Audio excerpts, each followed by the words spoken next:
Nous allons lire de l'Ancien Testament le livre de Ruth, chapitre 2,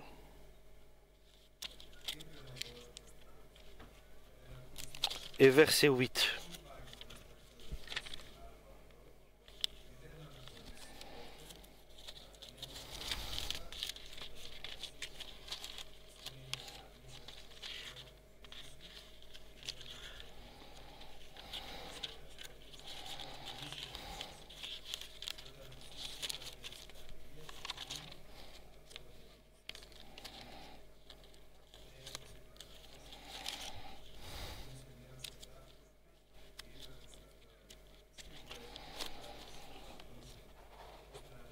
Donc chapitre 2 et verset 8, le livre de Ruth dans l'Ancien Testament. Alors Boaz dit à Ruth, « Écoute mon conseil, ne va pas glaner dans un autre champ, reste ici et travaille avec mes servantes. Observe bien à quel endroit le champ est moissonné et suis les femmes qui glanent. Sache que j'ai ordonné à mes serviteurs de te laisser tranquille.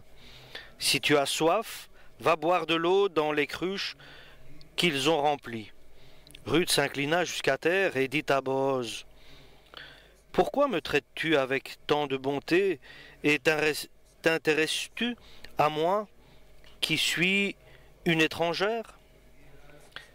Boaz répondit, « On m'a raconté comment tu as agi à l'égard de ta belle-mère depuis que ton mari est mort. » Amen. Pour la parole du Seigneur.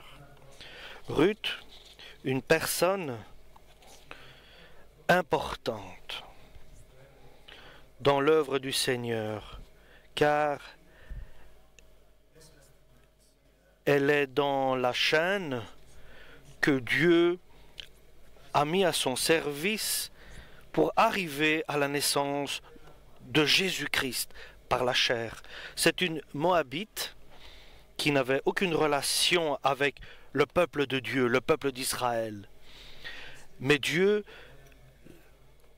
lui a donné beaucoup d'honneur, l'a honoré. Là où est mon serviteur, je suis là aussi, nous dit le Père. Et celui qui me sert, dit Dieu, le Père va l'honorer. Et Dieu le Père a honoré Ruth, parce que Ruth a servi Dieu. Et ce qui est de la part de Ruth, comment est-ce possible, une Moabite qui est une étrangère au peuple d'Israël, une femme seule, comment a-t-elle pu servir le Très-Haut, le Tout-Puissant? Et Dieu nous dit que là où est ma servante, je suis là aussi. Et il n'est pas facile de comprendre pourquoi Dieu a tellement mis en avant et honoré cette femme.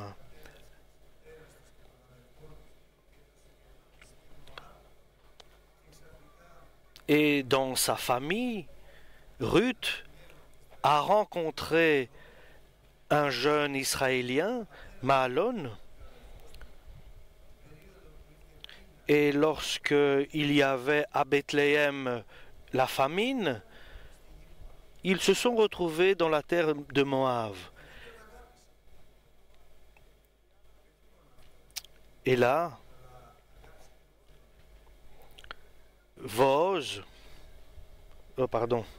Ruth et son mari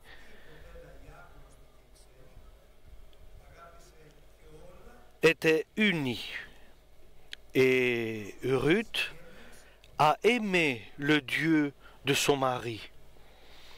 Et elle se comportait comme il faut.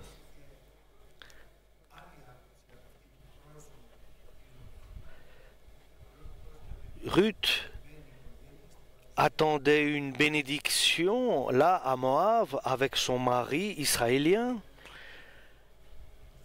Mais Dieu avait un autre projet.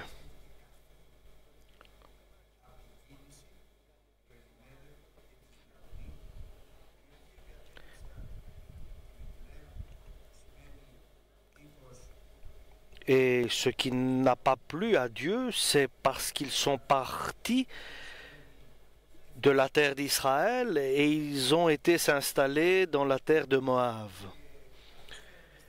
Et,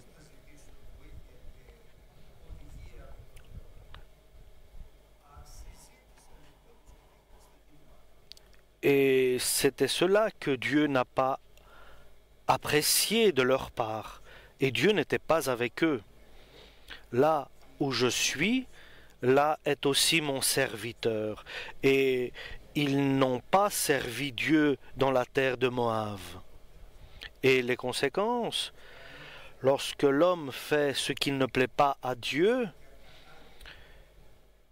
même s'il vient de la ville la plus bénie, donc Bethléem, le peuple d'Israël, de la terre et de la maison qui était fertile, c'est-à-dire Israël,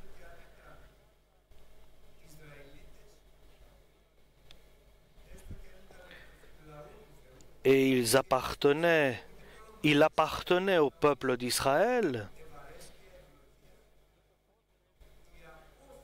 La décision qu'ils ont prise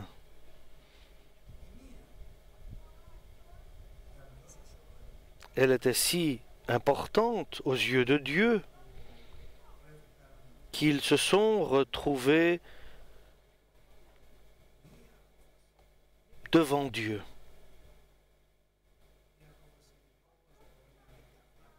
Et une décision qui a été à l'encontre de leur vie. Ils n'ont pas pris la bonne décision. Ils ont été à l'encontre de la volonté de Dieu.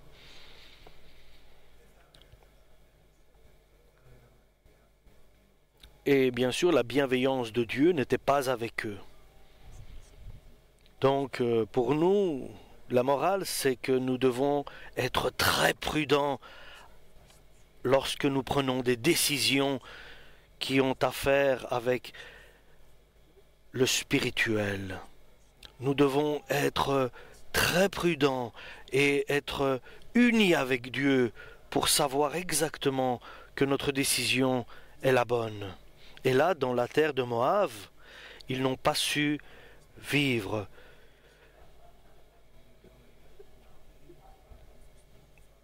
Naomi, qui était la mère du mari de Ruth, est la seule qui est restée vivante. Le mari de Ruth est mort et leurs enfants aussi. Et Ruth est restée seule avec sa belle-mère.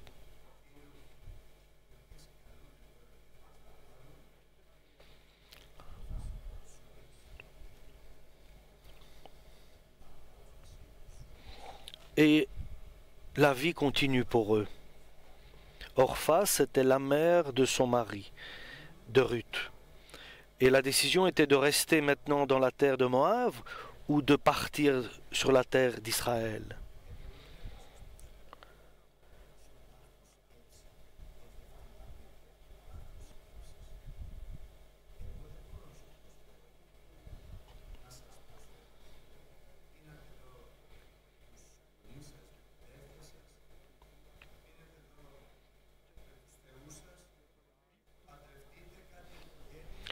Et sa belle-mère, elle dit, laissez-moi partir, restez-vous ici, dans cette maison, avec ta famille. À Ruth, il lui dit.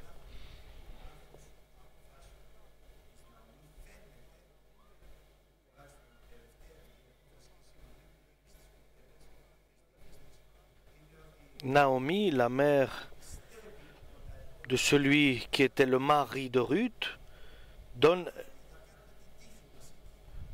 des mauvais conseils. Moi, je pars et vous restez ici sur la terre de Moab.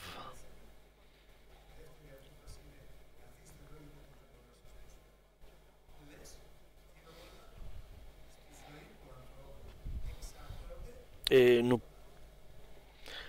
c'est dommage à penser que l'homme peut faire des choses grandes et prodigieuses dans sa vie. Mais l'homme n'a pas conscience que sans l'approbation de Dieu, ce qu'il fait, c'est néant, c'est rien du tout, c'est une vanité. Et Naomi n'a pas compris, la belle-mère de Ruth n'a pas compris que sans la volonté de Dieu, rien ne peut arriver de bien.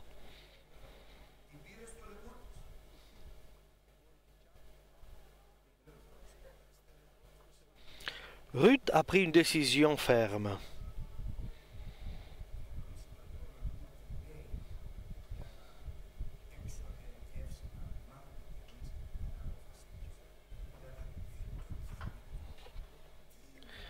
Qu'est-ce qui a fait que dirige Ruth sur le bon chemin pour que Dieu puisse l'honorer? Alors elle dit à sa belle-mère, Ruth me dit, ne me laisse pas, ne m'oblige pas à rester ici sur la terre de Moab. Et sa belle-mère lui disait, si tu viens avec moi, je ne pourrai pas t'aider. Elle n'a pas pensé, et logiquement, à cela. À ce que Dieu peut faire de grandes choses.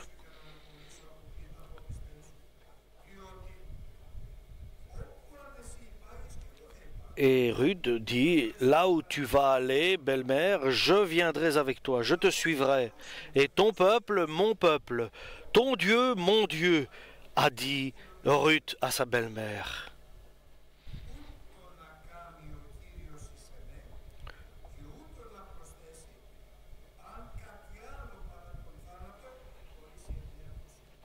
Et que la mort seulement nous sépare. Je veux rester avec toi. La Moabite a conscience que Dieu est avec Israël. Naomi, qui est israélienne, n'a pas pensé à Dieu. Et il est dangereux de s'éloigner de Dieu et de ne pas prendre en compte la vie avec Dieu.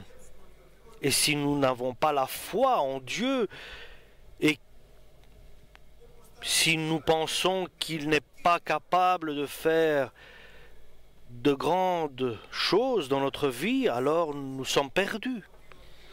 Mais si nous croyons en l'approchant, comme Dieu dit, approchez-vous de moi, et moi je m'approcherai de vous. Il est puissant de faire des prodiges aux hommes. Qui pouvait imaginer que Ruth, la Moabite, allait être celle que Dieu allait honorer et elle allait entrer dans l'arbre généalogique de Jésus-Christ?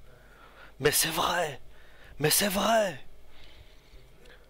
C'est Dieu qui connaît les cœurs.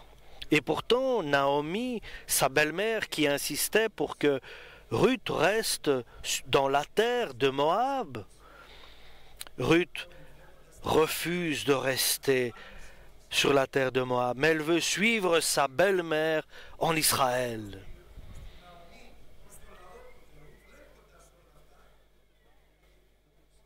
Et Naomi a accepté que Ruth vienne avec elle sur la terre d'Israël. Et Ruth a insisté. Et l'homme, nous savons qu'il peut recevoir la bienveillance de Dieu lorsqu'il insiste pour être avec Dieu. Nous pouvons gagner la bienveillance de Dieu en insistant sur le bon chemin, en insistant sur le droit chemin, lorsque notre décision est ferme.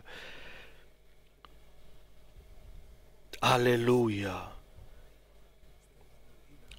Notre foi au Tout-Puissant, notre amour au Dieu Tout-Puissant, béni soit son nom, et notre espérance à la bonté de Dieu, à la bienveillance de Dieu. Alléluia. Et cela, c'est ce qui fait la différence. C'est ce qui est le sommet de la bénédiction.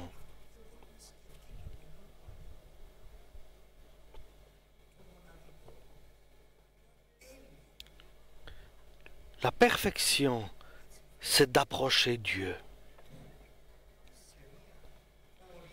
Et ainsi, Ruth est partie sur le chemin avec sa belle-mère. Et lorsqu'ils sont venus en Israël, ils allaient venir pour travailler.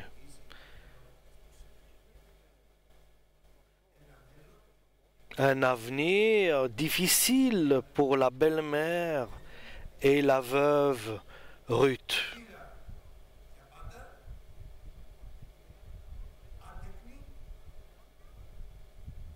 Ruth, sans enfant, veuve, avec sa belle-mère, ils sont deux femmes qui rentrent en Israël. Et leur avenir est difficile pour eux. Et logiquement, c'est ce qu'ils voyaient devant eux, un avenir très, très difficile. Ruth, elle voyait que Dieu d'Israël était vivant.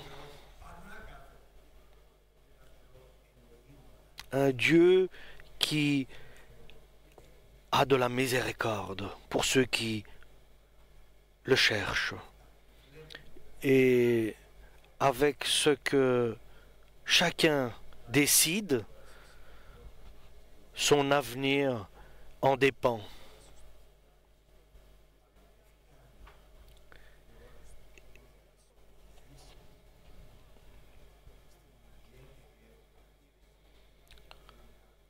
Il faut et il est indispensable que notre décision soit accompagnée de l'obéissance à Dieu et que nous puissions être consacrés à Dieu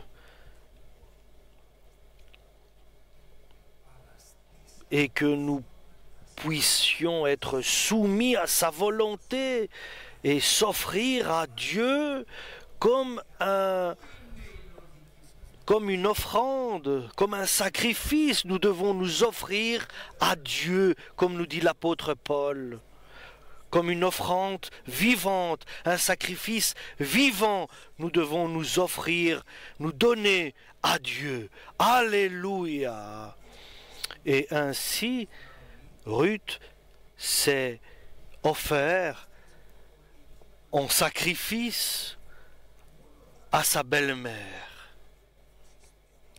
Elle a pris une décision ferme pour suivre sa belle-mère en Israël. Et les conséquences de cette décision est immédiate. Elle a affaire avec un Dieu tout-puissant. Béni soit son nom. Alléluia. Et ils étaient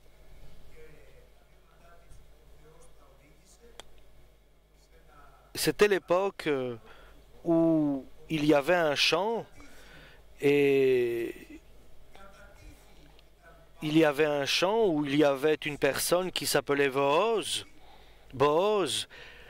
qui était le propriétaire de ce champ. Et bien sûr, tout cela n'est pas par hasard. Cette rencontre avec Boaz, ce n'est pas par hasard. Et lorsque Boaz a demandé qui est cette femme qui travaillait au champ de Boaz, il reçoit la réponse que cette femme, Ruth, est la veuve de Naomi. Et la belle fille qui est veuve de Naomi. Et Boaz,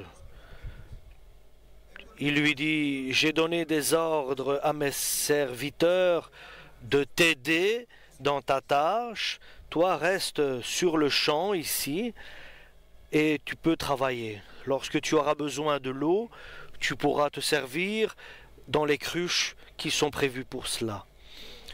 Boaz, quelqu'un de bien, et là où Ruth était occupée à ramasser des grains pour elle et sa belle-mère,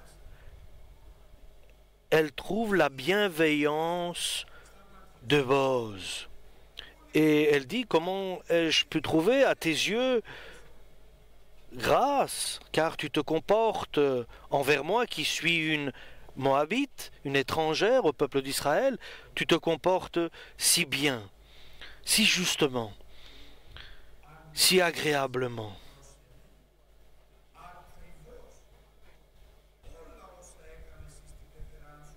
Mais Boaz dit, j'ai appris comment tu t'es comporté, Ruth, devant ta belle-mère. Tu as laissé ton père et ta mère et tu as suivi ta belle-mère. Tu as laissé la terre de ta naissance, la terre de tes parents, et tu es venu sur la terre d'Israël. Et l'amour que Dieu a mis dans ton cœur pour le peuple d'Israël, pour ta belle-mère, est pour moi quelque chose de grand, dit Boaz. C'est pour cela que j'ai pris cette décision d'être avec toi comme il faut. Et que Dieu rende l'œuvre que tu as faite et la décision que tu as prise, Ruth, car tu es méritante. Tu as du mérite pour ce que tu as fait. Et ton salaire sera total par le Seigneur de Dieu, notre Dieu, le Dieu d'Israël.